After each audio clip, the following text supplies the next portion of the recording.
ladies and gentlemen. Welcome back to another Murdle mystery. Now, in the previous videos, I did not record any Murdle mystery from yesterday and the other day because I failed because I didn't pay attention to the clues and everything is a little bit difficult. Everything is a little bit difficult because there's no evidence and all that stuff. So to make up for it, we're going to be solving the mystery of the body next to a net murder. Deductive Logico was awoken by a mysterious phone call. Inspector Irratino spoke in a whisper. Deductive Logico, there's been a murder at a luxury, high-end, international rich people prison. Why does this sound familiar? And only you can solve it because you put them away this week.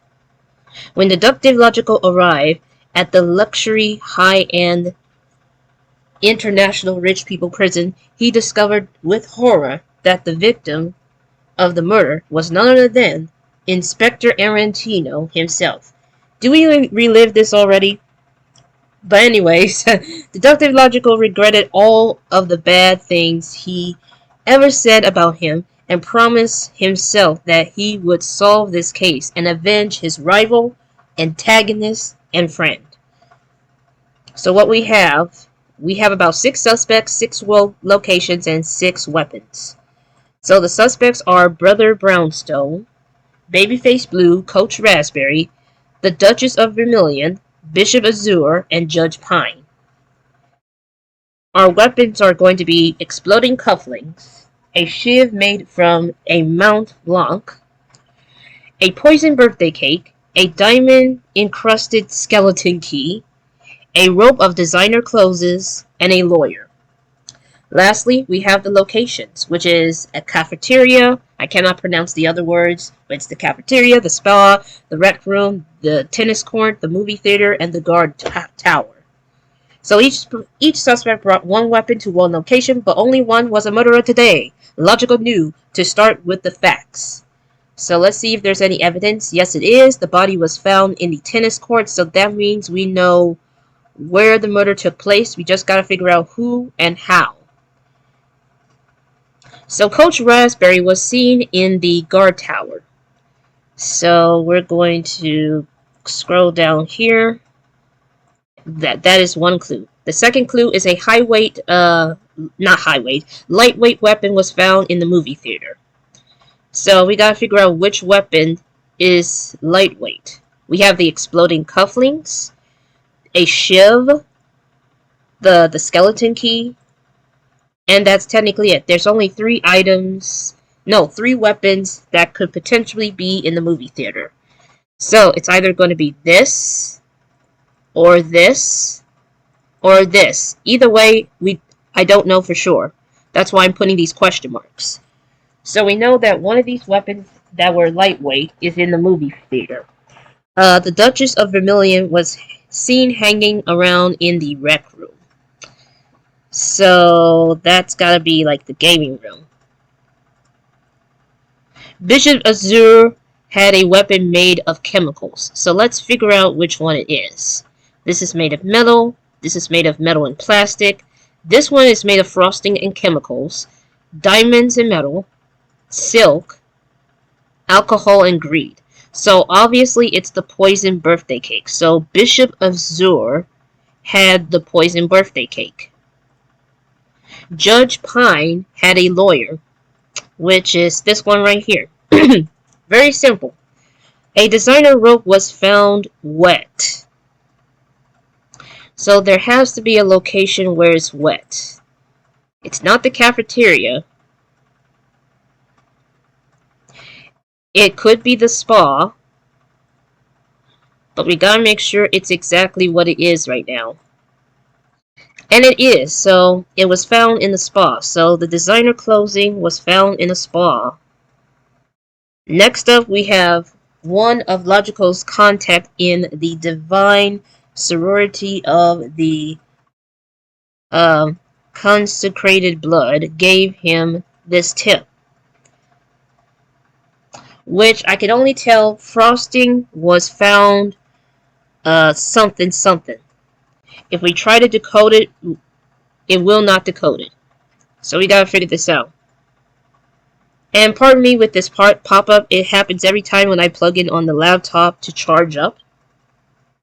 So let's just figure out this this word.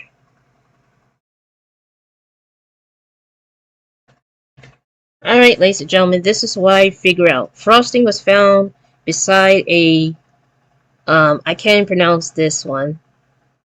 An ONN Mog dinner. I don't know what that means. But let's figure out which one involves dinner. Non-GMO. Oh, so obviously the poison birthday cake is at the cafeteria. So now we know. Now we know. Okay, next up, Coach Raspberry was seen with a shiv made from a Mount Blanc. So Coach Raspberry probably has that weapon. Fingerprints was found on a diamond-encrusted skeleton key. So let's compare this. We're looking for this match.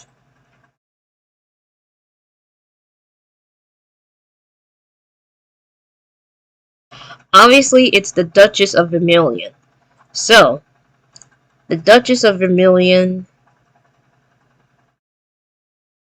The Duchess of Vermilion has the Duchess of Vermilion has... No. Coach Raspberry has the shiv pin thing, while the Duchess of Vermilion has the skeleton key. So that leaves Brother Brownstone, Babyface Blue, Exploding Cufflinks, and the Rope Designer clothing. Exploding Cufflinks was left-handed only. So, let's check out the suspect cards to see who is left-handed. Brother Brownstone, Babyface Blue is right-handed, Coach Raspberry was left-handed, so is Duchess of Vermilion, Bishop of Zura is right-handed, Judge Pine is right-handed. So, the left-handed person has this. So it's definitely Brother Brownstone. So that leaves Babyface Blue with this weapon here. Now, the problem is, since I know the location is a tennis court, we need to figure out who did it and with what. But unfortunately, we will never know. Bishop Azure was at the cafeteria. He was at the cafeteria with the poison cakes, so it's quite obvious. Like I said, I'm definitely going to be using hints just in case if I get stuck, so I may not be a detective, but I'm still stumped at this point. So the exploding cufflinks was somewhere in the movie theater.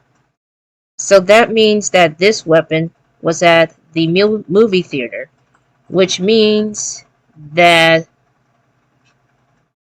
let's see, which means that it was in that room. That's the lightweight weapon that they're referring to. Okay?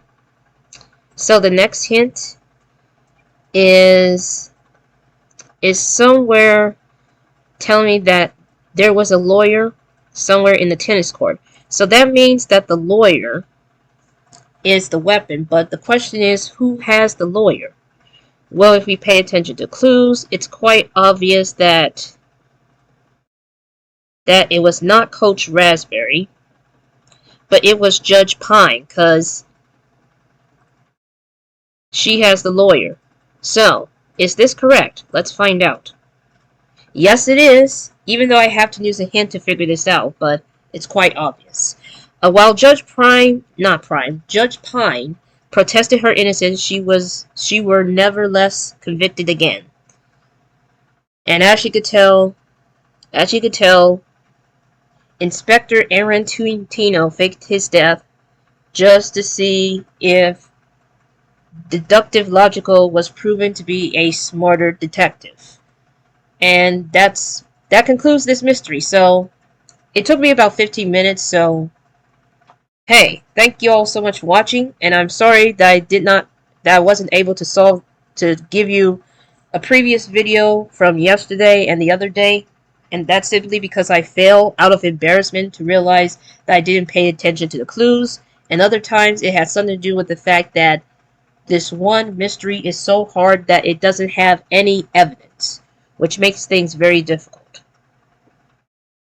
So until next time, ladies and gentlemen, probably by tomorrow, which, by the way, there will be a Murdle Jr. mystery. But until next time, thanks for watching.